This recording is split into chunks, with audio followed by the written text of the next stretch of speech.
prišiel deň. Ďakujem.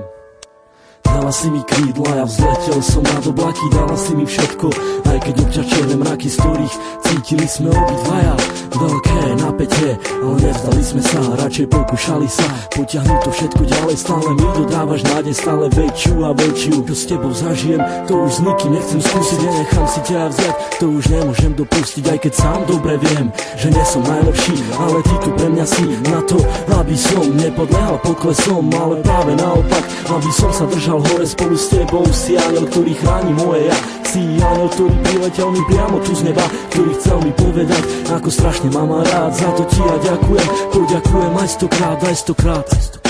Dala si mi krídla aj ochranu ruku, dala si mi všetko a ja začal som žiť. Trvalo mi to dlho, kým som to stihol pochopiť, to, že ťa tak strašne ľúbim a že to nezmení už nič. Vyčarovala si mi úsmev a dodala mi chuť, ako žiť a ako sa mám nechať ovplyvniť. Si pre mňa slnko, ktoré neustále žiari, keď vidím tvoju tvár. Ďakujem ti za ten dar, keď otváram ráno oči, nemyslím už na nič iné, len na to, kde si, čo robíš a s kým si.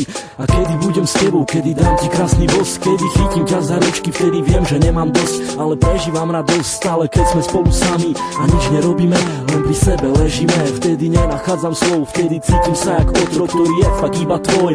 A ty si aniel môj, aj keď si tak ďaleko, predsa si pri mne tak blízko. Ty si pre mňa prameň, ktorý ešte vždy nevyschol. Si vzduch, ktorý dýcham, si voda, čo pijem, ty si tá